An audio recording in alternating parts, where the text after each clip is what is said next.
এখন জিলহজের চাঁদ উঠলে আমাদের মাথায় আসে, আমাদের স্মৃতিতে আসে গরুর ছবি আর ছাগলের ছবি। ঠিক না ঠিক বলেন?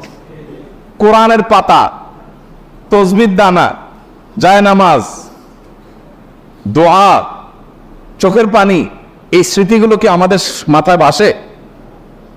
তার মানে কি আমরা সঠিক জায়গায় আছি? জিলহজের প্রথম দশকের চাঁদ ওঠার সঙ্গে সঙ্গে আমার স্মৃতিতে যা ভাসা উচিত তা কি ভাসছে? ভাসছে যেটা, সেটা ঠিক আছে, কিন্তু শুধু সেটা ভাষাটা ভুল। জিলহজের প্রথম দশকের চাঁদ ওঠা মানেই হলো দাঁতে কচমচ করা গোশত খাবো। কেন গোশত খাবেন? ভালো কথা। গোশত খাওয়ার আগে কাজ করেন, কাজ না করে খাবেন কোত্থেকে? কাজ না করে কি খাবেন? আল্লাহ, কখনো কখনো আল্লাহর বান্দাদের থেকে আল্লাহ এমন এমন কথা বলায় নেন যেটা আসলে ইমান জায়গা নিয়ে। গত কয়েকদিন আগে আমার মা বেড়াতে আসছেন, উনি একটা কথা বললেন। সকাল নাস্তা করতে করতে 10টা-11টা বেজে গেছে। নাস্তা করার পর আবার একটু পরে জোর পরে দুপুরে খানা খাইতে বসলাম আমরা। তো আম্মা হঠাৎ করে বললেন যে, বাবা, নাস্তা খাওয়ার পর থেকে দুপুরে খাইতে বসলাম, একটু আগে নাস্তা খেলাম, এখন আবার ভাত খাইতে বসলাম। এর মধ্যে কি এমন কাজ করছি যে আমি আবার ভাত খাওয়ার উপযুক্ত হয়েছি? নাস্তা খাইছি কেন? শরীরে এনার্জি তৈরি করছি, এই জন্যই তো। এই এনার্জি দিয়ে আল্লাহর কি ইবাদত করছে যে আল্লাহর আরেকটা নামে তখন খাইতে বসছি? কোন মুখে? আগের যেটা খেয়েছি সেটার একটা অর্থ আদায় করবো, কিছু ভালো কাজ তো করবো, তারপরে না আবার এনার্জির জন্য আমি খাওয়া দাওয়া করব। আগেরটা করছি, করে এখন আবারটা খেতে বসছি, মাঝখানে আমার অ্যাচিভমেন্টটা কি, অর্জনটা কি? আমি চিন্তা করলাম যে কত বড় কথা, অথচ এটাই বাস্তবতা যে আমি কোরবানির গোশত খাবো, দাঁত কসমস করছি, ভালো কথা। তার জন্য আমি কি অ্যাচিভমেন্ট করেছি? আমার অর্জনটা কি? যে আমি আল্লাহর দেওয়া নেয়ামত, আল্লাহ তো কোরবানির গোশতটা আমাদেরকে খেতে দিয়েছে, এটা হলো হাদিয়া, এটা হলো আল্লাহর তরফ থেকে আমাদের জন্য। কি কিভাবে হাদিয়া? দুনিয়াতে এমন কোন দান আছে যে দানকারী নিজে আবার খায়? আছে কোন দান? আপনি মসজিদে টাকা দিচ্ছেন, এখন এই টাকার মালিক কে? কে মালিক? না মসজিদ কমিটি? মসজিদ কমিটি মালিক? তো মালিক হলে তো মসজিদ কমিটি বাইরে নিয়ে যেতে পারতো। মালিক কে? আল্লাহ। আমরা মসজিদে টাকা দেওয়ার মানে হলো আল্লাহ আপনাকে খুশি করার জন্য দিলাম, আপনাকে তো ডাইরেক্ট দেওয়ার সুযোগ নাই, আপনার ঘরে আমি দিলাম, এটা আপনাকে দিলাম, বিনিময়ে আবার আপনার কাছ থেকে নেব, তাহলে আল্লাহর সাথে গিভ এন্ড টেক হচ্ছে, তাই না? মসজিদ কমিটি শুধুমাত্র সেটা আল্লাহর প্রতিনিধি হিসাবে সেটা ইউটিলাইজ করেন, কিন্তু মালিক কে? এই জন্য কোন লোক যদি মসজিদে দান করে, মাদ্রাসায় দান করে, কোন গরিবকে দান করে, আবার দানের কোন ধাপ দেখায়, তাহলে তার দান আল্লাহ গ্রহণ করেন না। কেন গ্রহণ করেন? কারণ তুমি তো আমাকে দাও নাই, তুমি সেখানে দিয়ে ভাব ধরেছ যে এটা তো আমার দান, আমার দেওয়া, এবং সেটার ফিডব্যাক তুমি আশা করছো, তাহলে আমার কাছে তুমি আর আশা করতে পারো না। আমার জন্য দিয়ে থাকলে শুধু আমার কাছে আশা করবা, আর কারোর কাছে কিছু আশা করবা। তো আল্লাহ রাব্বুল আলামিনের দান, আল্লাহর জন্য দেওয়া, যত অপশন আছে আপনি দেখেন। আপনি একটা গরিবকে কিছু টাকা দিলেন, দেওয়ার পর আবার সেটা আপনি ফেরত দিতে পারেন? এটা তার হয়ে যায়। মসজিদে দিয়ে দিচ্ছেন, মসজিদের হয়ে গেছে। মাদ্রাসা দিয়ে দিচ্ছেন, মাদ্রাসার হয়ে গেছে। যত দান আছে দেওয়ার পরে সেটা নেওয়ার সুযোগ আছে? একটা দান শুধু আছে, একটা দান, সেটা হলো কোরবানি। যে দান করার সময় আপনি বলছেন বিসমিল্লাহ, আল্লাহু আকবার, আল্লাহুম্মা মিনকা ওয়া লাক, আল্লাহ এই পশু আপনার থেকেই পাইছি, আবার আপনার উদ্দেশ্যে এটা আমি জবাই করে দিছি, এর কোনো কিছু আমার আশা নাই, আমি আপনার উদ্দেশ্যে দিয়ে দিছি। এটা আমি নিজের বাসায় গোশত কিনতে হয় সেজন্য জবাই করি নাই, আমি আপনার নির্দেশ পালনার্থে জবাই করেছি। তাহলে এই গোশতগুলো মূলত আমাদের কাছে আর ফিরে আসার কথা? এটা তো সব আল্লাহর পক্ষ থেকে গরিবদেরকে দান করার কথা, তাই না? কিন্তু না, আল্লাহ কোরআনে বলছেন ফাকুলু মিনহা, কোরবানির গোশত থেকে তোমরাও খাও, তোমরাও খাও। আর ওয়াতামুল তানা ওয়াল মুআতার, যাদের আছে আত্মীয় স্বজন তাদেরকেও দাও, প্রতিবেশীদেরকেও দাও, আবার অভাবী মানুষদেরকেও দাও। তাহলে কি দাঁড়ালো? কোরবানির যে গোশতটা আমি জবাই করার সাথে সাথে এটা আল্লাহর জন্য করে দিয়েছি, বাট আল্লাহ বলছে বান্দা ওকে আমি পাইছি, এখন তোমাকে আবার একটু খেতে দিলাম। তাহলে দানের জিনিসটা আবার আমি পাচ্ছি, এটা আল্লাহর দান না? তো আল্লাহর দানটা পাওয়ার জন্য কি উপযুক্ততা তৈরি করছেন আপনি? আমাদের এই প্রশ্ন বিবেকে জাগা উচিত যে আমি কি উপযুক্ত তৈরি করেছি। এই জিলহজের প্রথম 10টি দিন ইবাদত বন্দেগী করার মাধ্যমে আল্লাহর সেই উপঢৌকন পাওয়ার উপযুক্ততা আমার মধ্যে তৈরি হবে। আমি শুধুমাত্র পানি চেঁচার সময় নাই, মাছ ধরার সময় হাজির হয়ে গেলাম। 10 দিনই বাদ বন্ধ খবর নাই, ঈদের সময় দাঁত কসকস করে গোস্ত খাইতে বসে গেলাম। এটা তো হতে পারে না। দেখেন, ইসলামের সৌন্দর্যের একটা দিক হলো এটি যে আপনি রমাদান জুড়ে ইবাদত করবেন, সারা রমাদান জুড়ে পরিশ্রম করবেন, এরপর আল্লাহ তাআলা বলবেন, বান্দা জান্নাতের আনন্দ তো পরে, নগদ তোমাকে একটা ঈদ দিলাম, আনন্দ করো। বলেন, ঈদের আনন্দের যে নির্মলতা, ঈদের আনন্দের যে আপনার অনুভূতি, এই অনুভবটা অন্য কোনো আনন্দে পাওয়া যায়? পাওয়া যায়। মানুষ ঈদের বিকল্প দাঁড় করানোর জন্য বহু চেষ্টা করে, অমুক দিবস তমুক দিবস আন তার, কিন্তু কোনোটাতেই আসলে ঈদের জায়গাটা কখনো পূরণ করা যায় না, সম্ভব। আল্লাহ তাআলা নিজে বান্দাকে অলৌকিক এক আনন্দ দেন, লৌকিক কোনো আনন্দ না। এখানে এই আনন্দটা ভেতর থেকে আসে, গরিব ধনী সবার মধ্যে আসে। তো এটা যে দিচ্ছেন আল্লাহ তাআলা, তার জন্য আগে একটা ইবাদতের মৌসুম রেখেছেন। রমাদানের 30 দিনের মৌসুম, আর এই ঈদুল আজহাতে 10 দিনের মৌসুম। এই পুরো সময় ইবাদত বন্দী করবেন, এরপর আপনি ঈদ উদযাপন করার জন্য নিজেকে উপযুক্ত হিসাবে আশা করতে পারেন। আল্লাহ আমাদেরকে তৌফিক দান করুন। নবী করিম সাল্লাল্লাহু আলাইহি সাল্লাম বলেছেন, মা মিন আইয়ামিন আল আমালুস সালিহু ফীহিন্না আহাব্বু ইলাল্লাহ মিন হাযিহিল আইয়াম। জিলহজের এই 10টা দিনের ইবাদত করলে আল্লাহ তাআলার কাছে এটা যত প্রিয় হয়, অন্য কোন সময় ইবাদতে আল্লাহ তাআলার কাছে এত প্রিয় না। অনেক উলামায়ে কেরামের ব্যাখ্যা বলেছেন যে রমজানের শেষ দশক তো অনেক বেশি মর্যাদাবান। তো বলেছেন যে রমজানের শেষ দশকের রাতগুলো মর্যাদাবান, আর এই দশকের দিনগুলো বেশি মর্যাদাবান। আর অলওভার রাত দিন দুইটারই মর্যাদা আছে এই মৌসুমের কারণে। আচ্ছা, এখন আল্লাহর কাছে এই দশকের ইবাদত অন্য দশকের বা অন্য যে কোনো সময়ের ইবাদতের চেয়ে বেশি গুরুত্বপূর্ণ। আল্লাহ বেশি খুশি হন এই সময় ইবাদত করলে বান্দা। সাহাবীরা জিজ্ঞাসা করলেন, ওয়ালাল জিহাদু ফি সাবিলিল্লাহ, হে আল্লাহর রাসূল, অন্য সময় কেউ আল্লাহর রাহে জিহাদ করলো, জিহাদ করলো মানে জীবন দান করার জন্য প্রস্তুতি নিল, সে ওটা আল্লাহকে সমর্পণ করে দিল গোটা জীবনটাই, তার মর্যাদাও কি এই সময় ইবাদতের চাইতে বেশি না? তখন নবী সাল্লাল্লাহু আলাইহি ওয়াসাল্লাম বললেন, না, ওয়ালাল জিহাদু ফি সাবিলিল্লাহ, অন্য সময় জিহাদ করলে এই সময় ইবাদতের সমান হয় না। তবে যদি অন্য সময় কেউ জিহাদে যে তার জীবন তার সম্পদ যা নিয়ে গেছে সব বিলীন করে উৎসর্গ করে দেয় আল্লাহকে খুশি করার জন্য, তার মর্যাদা সবকিছুর ঊর্ধ্বে, সেই মুজাহিদের কথা ভিনি। বাকি সাধারণ জিহাদের চাইতেও এই দশকের ইবাদতের মর্যাদা আল্লাহর কাছে অনেক বেশি।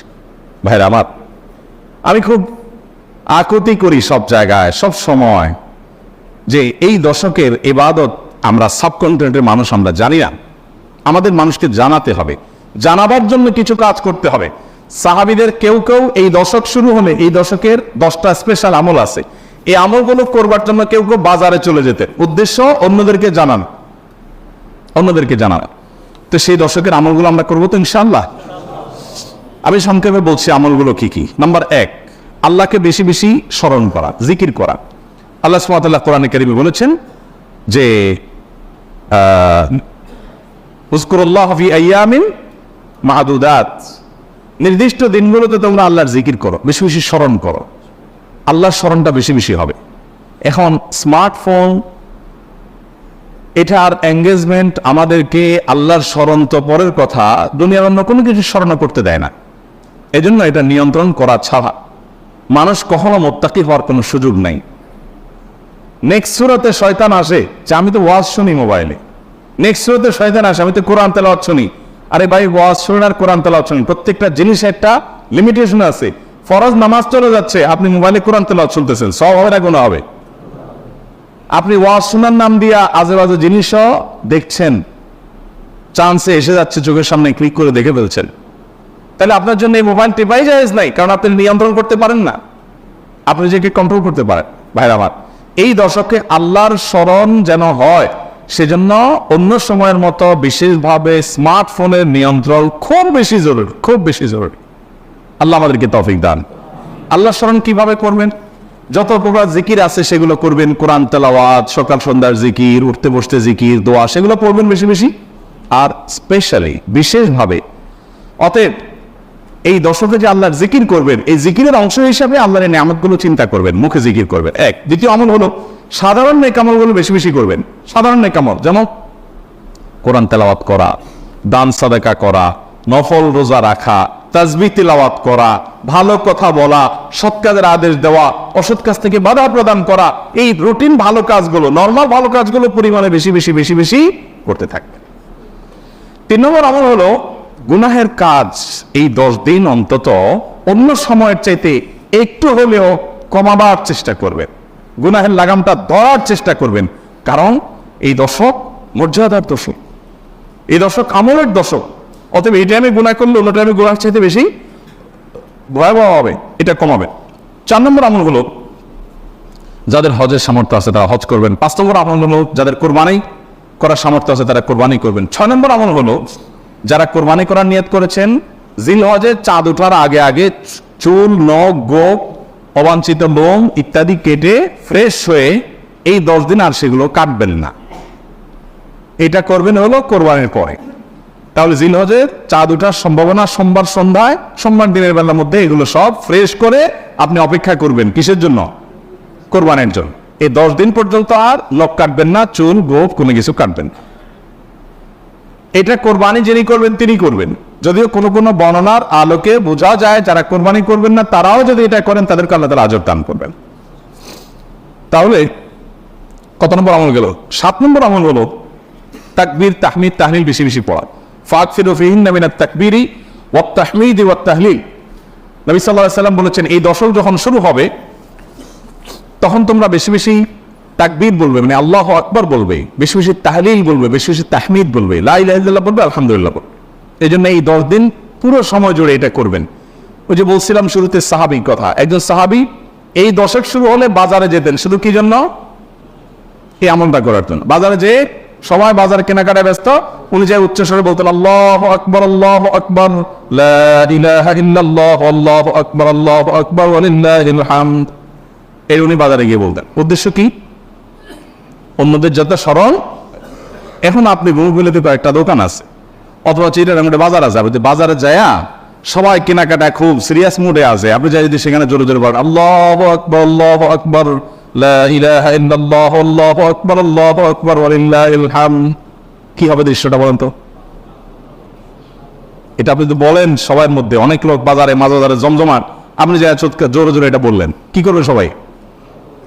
সবাই থাকায় বলবে ব্যাপার কি, সমস্যা আছে নি, কোনো অসুস্থতা আছে কিনা বেচারা, এটা না বলবে। ওই যে সবাই যে অসুস্থ, সবার যে ইমানের রোগ, তাকওয়ার রোগ, এই জন্য সুস্থ মানুষকে কি মনে হয়? অসুস্থ মনে হয়। কারণ এটা তো দেখতে অভ্যস্ত না সে।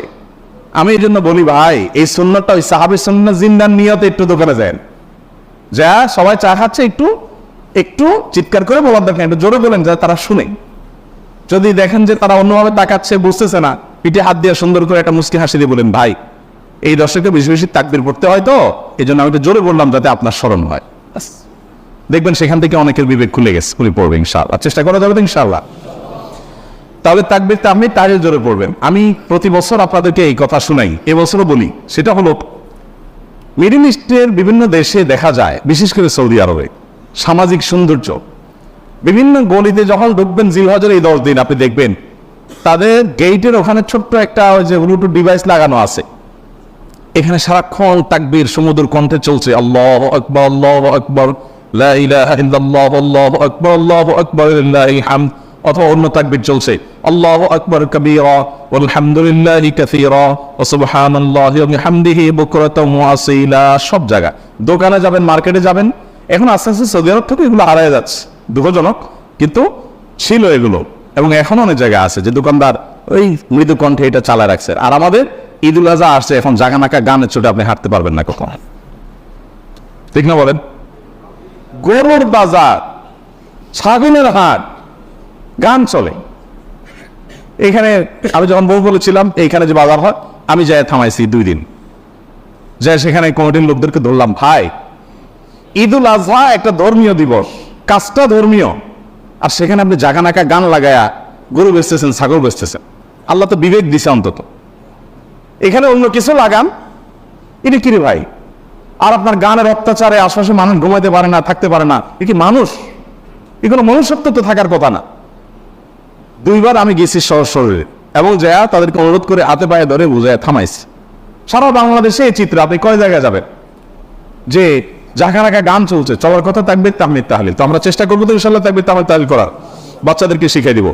আর আরাফাতের দিন সকাল থেকে জিলহজের 9 তারিখ ফজর থেকে নিয়ে 13 তারিখ আসর পর্যন্ত প্রত্যেক নামাজের পরে একবার করে তাকবীরে তাশরিকটা বিশেষভাবে পড়তে হবে, নারী পুরুষ সবাই।